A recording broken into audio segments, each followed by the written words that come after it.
नमस्कार विद्यार्थी मित्रांनो, स्वागत आहे आपलं यूट्यूब चॅनल ज्याचं नाव आहे मोहित मोटिवेटेड एक्झाम चॅनल। आज आपण बघणार आहोत टी बद्दल आले एक नवीन अपडेट आहे। ती अपडेट कोणती आहे आपण सुरुवात करूया व्हिडिओला। अपडेट अशी आहे, टी वर्षातून 2दा प्रक्रियेला नवे स्वरूप, कोर्टाच्या निर्देशाच्या पार्श्वभूमीवर अंमलबजावणी। राज्यातील शिक्षक पात्रता परीक्षा म्हणजे टी आता वर्षातून 2दा घेण्याचा महत्त्वपूर्ण निर्णय राज्य परीक्षा परिषदेने घेतला आहे।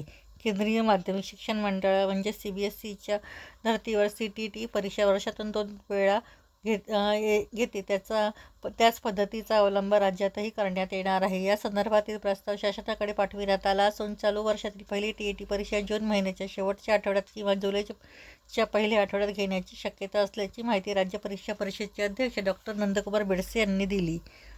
तर भावी शिक्षक उमेदवारांनाही TET उत्तीर्ण व्हावे लागेल। सर्वोच्च न्यायालयाने TET परीक्षा अनिवार्य केली आहे। शिक्षण हक्क कायदा लागू होण्यापूर्वी सेवेत असलेल्या शिक्षकांनाही TET उत्तीर्ण होणे आवश्यक असल्याचे केंद्र सरकारने लोकसभेत म्हटले। महाराष्ट्र शासनाने पदोन्नतीसाठी TET पात्रता बंधनकारक असल्याचे निर्देश दिले।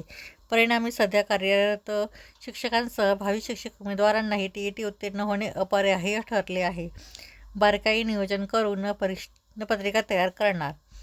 नुकत्याच झालेल्या परीक्षेत पेपर क्रमांक 1 मधील एक प्रश्न रद्द करावा लागल्याने पारदर्शकता आणि गुणवत्तापूर्ण प्रश्न निर्मितीवर अधिक भर देण्यात येणार आहे। तज्ज्ञांच्या सल्ल्याने बारकाईने नियोजन करून प्रश्नपत्रिका तयार केल्या जाणार असल्याचे डॉक्टर नंदकुमार बेडसे यांनी सांगितले। तर ही होती TET बद्दल आलेली एक नवीन अपडेट। अशाच नवीन अपडेट बघण्यासाठी व्हिडिओला लाईक करा, कमेंट्स करा, जास्तीत जास्त व्हिडिओला हाईप करून व्हिडिओ शेअर करा आणि चॅनलला जर नवीन असाल तर चॅनलला सबस्क्राईब करायला विसरू नका।